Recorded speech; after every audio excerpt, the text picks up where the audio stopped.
So, do you think that playing video games has made you more aggressive as a person?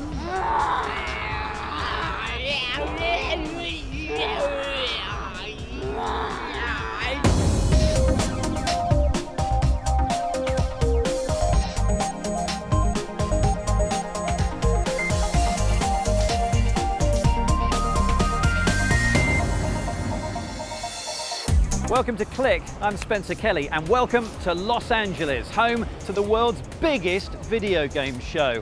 And it's going to be a monster this year, you can count on that. After all, we have the Xbox One and the PlayStation 4. Two consoles, both slugging it out at E3. It's time to get all the explosive details on the two next-generation games machines that want to take over your living room. But which one made the biggest bang here at the show? And which new games are about to set them alight with high-def mayhem? We'll also bring you the big announcements from Apple's tech event in San Francisco. And a safe place to keep your important files in Webscape. So here we are in the middle of E3. This is the South Hall of the LA Convention Center, and all around people are seething and clawing to get a look at everything that's been announced here at the show. The two biggest things on show are these guys, and look, they've put them right next door to each other. And with both companies firing their opening salvos in exactly the same place, there's bound to be trouble.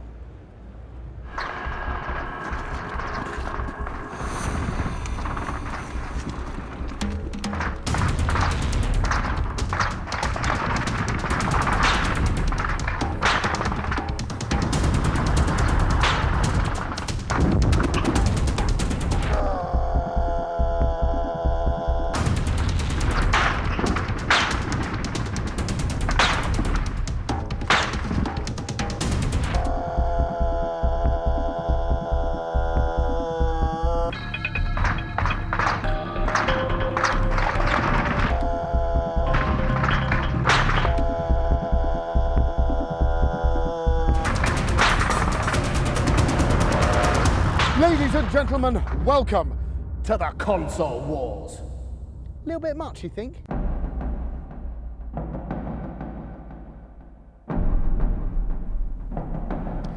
The Los Angeles Convention Center is the battleground for an epic confrontation between Sony with its PlayStation 4 and Microsoft with the Xbox One. There's also a third faction in this battle for gaming supremacy. Nintendo with its Wii U, which is currently being outsold by the Xbox 360, the PS3 and the old Wii. Which clearly isn't good news for the house of Mario and Zelda. Nintendo hasn't bothered with its usual flashy E3 press conference, instead leaving press event preening to Microsoft and Sony, who, after all, have brand new consoles to show off. And first out of the gate was Microsoft. At its launch event last month, Microsoft waxed lyrical about the Xbox One's credentials as a multimedia device.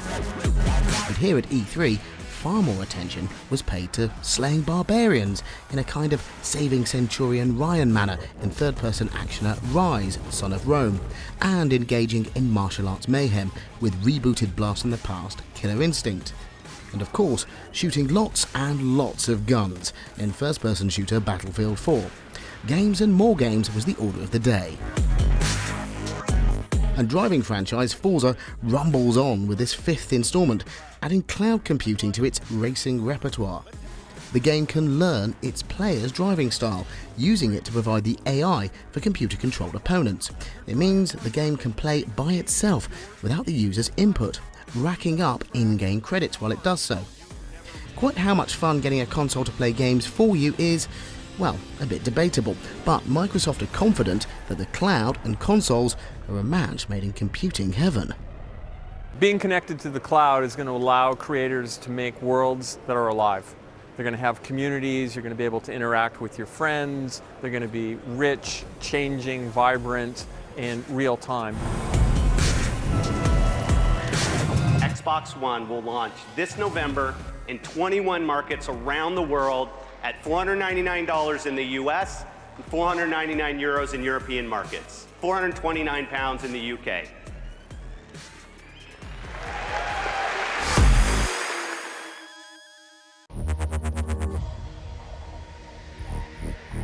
Over at Sony's press event later the same day, the covers finally came off the PS4. Ladies and gentlemen, I'm thrilled to introduce the PlayStation 4. As the world's press caught a first glimpse of, well, a rather anonymous black rectangle, but an anonymous black rectangle with a few surprises in store. Under that black plastic skin can be found essentially similar hardware to the Xbox One. Both machines are basically PCs in a box. However, the PS4's price is significantly cheaper than its rival. PlayStation 4 will be available at $399. But when exactly did Sony arrive at this Xbox-spoiling price point? I would say that we have not taken the decision lightly, and it's been built into really the sort of holistic view of the business plan. I would say pretty much from the start. A concerted counterattack from Sony then. There were, of course, plenty of games on show, from gameplay of Halo creator Bungie's much-anticipated first-person multiplayer sci-fi epic Destiny, to third-person teenager with superpowers adventure infamous Second Son. Around the announcements of these next-generation consoles, something unusual has happened. What started as a minor online skirmish has erupted into a major conflict, a conflict centered around how next-gen machines will deal with pre-owned or second-hand games and how often they'll need to be connected to the internet. Microsoft has publicly stated it won't charge gamers an additional fee to play second-hand games on its new console. It's leaving that decision up to games publishers. It's also said the Xbox One will need to connect to the internet once every 24 hours in order for single-player games to work. Well, look, the world has changed from offline devices to online devices. And if you think about how your smartphone works, how your tablet works, how your computer works, having an internet connection allows it to stay current, allows it to stay vibrant and plug into that community. Delivering a devastating body blow to its rival, Sony announced it had very different plans for its machine.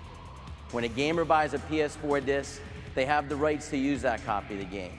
They can trade in the game at retail, sell it to another person, lend it to a friend, or keep it forever.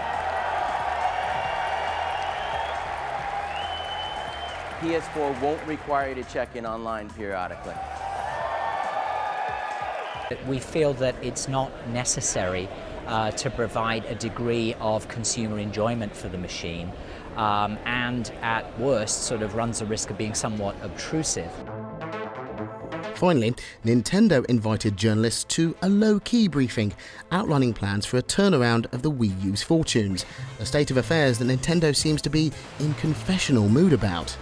Well, we all know that software sells hardware, and we just unfortunately haven't been able to deliver a strong enough software lineup to really drive sales for launch. However, the good news is that we are showcasing today an amazing lineup of exclusive software that you can only play on Wii U.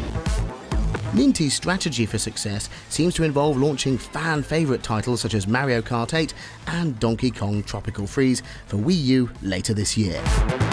So, all of the major players now have their cards on the table.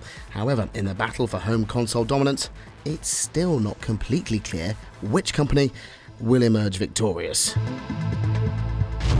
Mark Cieslak with all the big announcements from this year's E3.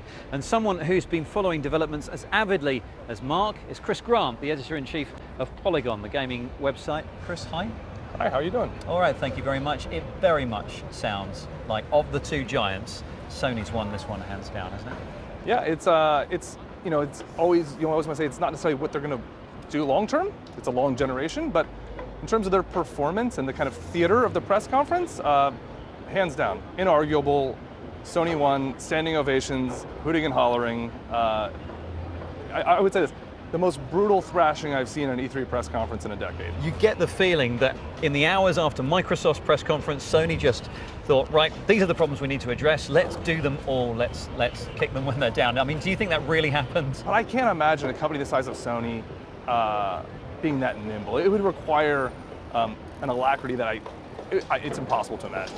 One of the other big talking points was the price of these three consoles. We now know that it's the Xbox One, $100 cheaper as the PS4, and only $50 cheaper as Nintendo's Wii U. Nintendo had traditionally been seen as selling a much cheaper and simpler device. Are any or all of these consoles too highly priced, or do you think they're all reasonable for what you get? I think, for new console launches, those are all within norm. The prices go down over time. They're already probably subsidized. Especially for Microsoft and Sony's consoles, they're paying more to build it. You're getting a subsidized box. So they can only sell it for so much. I think what you're seeing with Sony is that the PlayStation 4 comes with the PlayStation 4. On Xbox One, it comes with a Kinect. It comes with a big, expensive camera that does all this fancy motion tracking. On Wii U, even though it's more of a current-gen console than a next-gen console, what you're getting with Wii U is the gamepad tablet. So Sony doesn't have any of these kind of peripherals. You get the controller in the box and that's it. And as a result, they're able to ride this line at $400 right in between. Do you think the Wii U really is dead in the water? Here's a rule about Nintendo, never count them out. But they also did have the Virtual Boy, so maybe you could count them out this time, I don't know. Finally, we talk about these three big manufacturers, Sony, Microsoft, Nintendo, but of course we're seeing a wealth of other consoles appearing that are based on Android. Should we be thinking about a much larger playing field these days? Absolutely. I mean, I think that's where Microsoft's looking. The big entertainment focus on Xbox One is all about things like Apple TV. It's about these streaming boxes that are hooked up to your television. They want to have both. They want to have an entertainment box, but also a gaming box. I think Microsoft and a lot of other companies are waiting for Apple to show its hand in gaming. What are they going to do in the television? We have Apple TV now, but will it be a gaming console?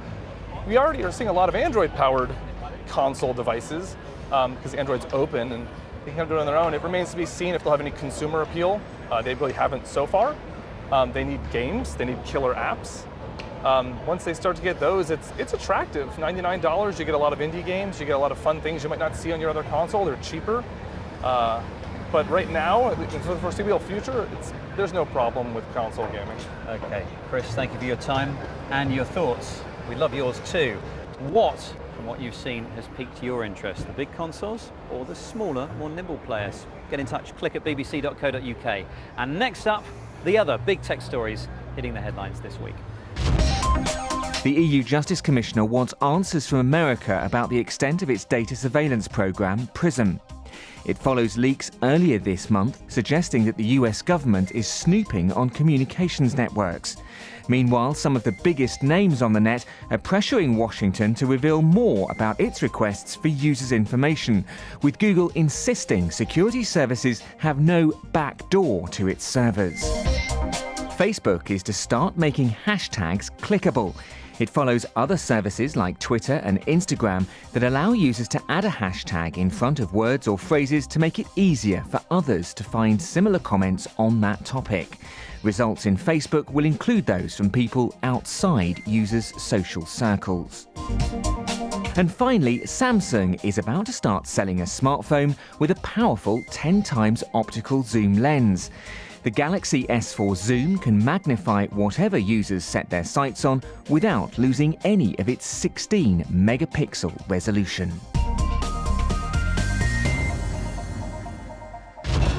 Welcome back to the Electronic Entertainment Expo in Los Angeles. Now, as we mentioned earlier, E3 isn't the only tech event making headlines this week. By sheer coincidence, Apple has scheduled its worldwide developer conference for exactly the same time, a few hundred miles north of here in San Francisco. So here's LJ Rich with more details on Apple's new lineup and look. First up, a software overhaul. Design guru Johnny Ive gave us a sneak peek of iOS 7, the new operating system for Apple's mobile devices. It sports a more transparent design, complete with eye-bending parallax effects to give the illusion of depth when you tilt your phone. As well as looking all layery, the revamp included some Android-esque touches, like a fresh way to multitask with a swipe to switch between apps, and a swipe-up control centre for quick access to settings. Siri, Apple's voice-activated digital assistant, Hi Eddie, what can I do for you? Can now tell you what your friends have been saying on Twitter, access Wikipedia and search through Microsoft's Bing.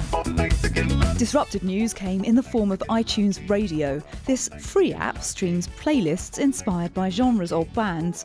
You can even make them yourself. It joins a raft of music services released this year. Think Pandora or Spotify, with a quick-fire route to purchasing tracks in iTunes. And in a triumphant "it's not a bug, it's a feature" fanfare, apps finally update to the latest version automatically. Also, the app stores become location aware, suggesting the popular apps that might be useful where you are.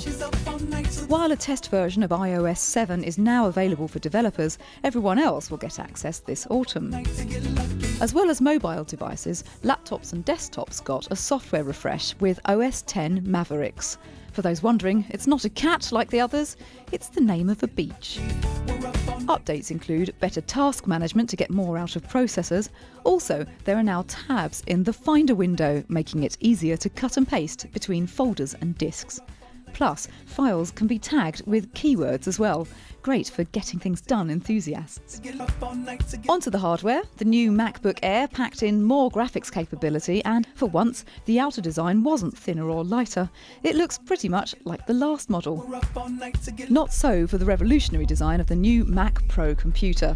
It was revealed in an ad reminiscent of the auto industry, boasting ports galore on the back, potentially 12 processing cores inside this machine.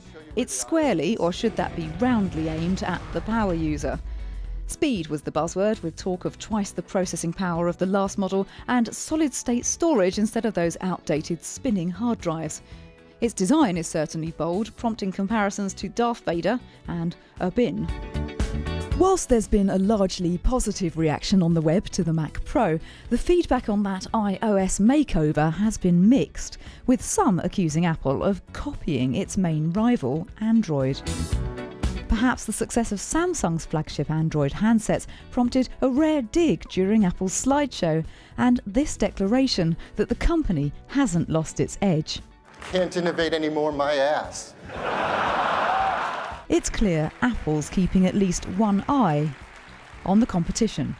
LJ Rich with a roundup of Apple's latest announcements. What do you think of the new look? Drop us a line. Contact details coming soon. Meanwhile, back here at E3, a reminder from Disney that not all video games are about guns, zombies and exploding bits. And now, a reminder that not all technology revolves around video games, as we cross back to Kate Russell and Webscape. Most people have trouble remembering where they left important paperwork, especially if they've put it away somewhere very safe. But what if you have a fire or a flood? Well, Policy Buddy has been set up as a super safe storage vault for you to digitally store records of insurance papers, so you will never lose track of them again. She ain't got no business alone with that ex-insurance man. The fact that you can access the documents from any connected device makes it very convenient if an emergency occurs, which is just when you're likely to need your insurance policy details. Security-wise, it seems as tight as any other good cloud service and meets UK data protection standards. But like many other aspects of life, there's never a total guarantee of security. The site can also remind you when a policy is up for renewal. And of course, there is a quote comparison tool for UK residents, although you're not committed to using it, and the service is open to people from all over the world if you just want to store policies here. Half a dozen mama's chickens for dead, but it wasn't nobody's fault.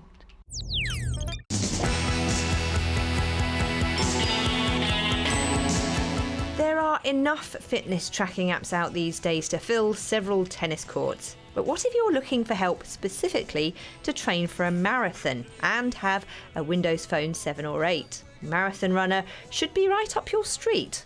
All 26 miles of it. I love marathons. I could watch them all day. Seriously though, I wouldn't want to be in your shoes if you're about to run a marathon, or anywhere near your shoes after you've run a marathon, if it's all the same to you. The app is free and will help you plan and track a running regime so you can safely increase endurance and mileage as you get ready to take on the full marathon.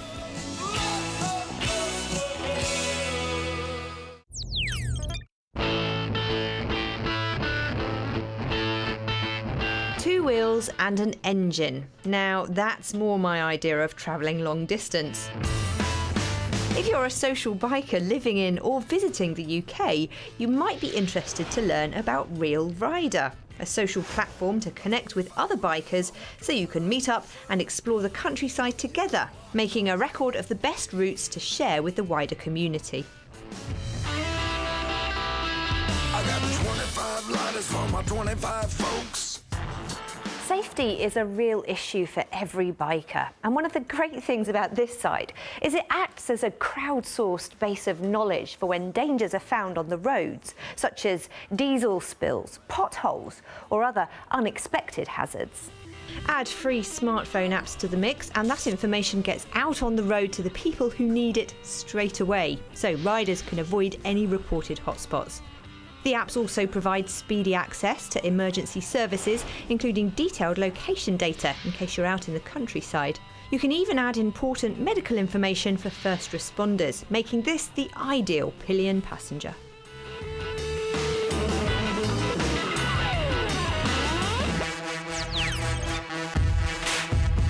If you're driving or riding through Europe and the United States, you can save money on parking with parkatmyhouse.com. They've just added a brand new app that lets users search and pay for convenient parking in town centres, near airports, train stations and stadiums, with over 250,000 registered spaces and rising. Residents with private parking on their property can sign up to earn cash through the sharing economy by adding their own space to the rentals.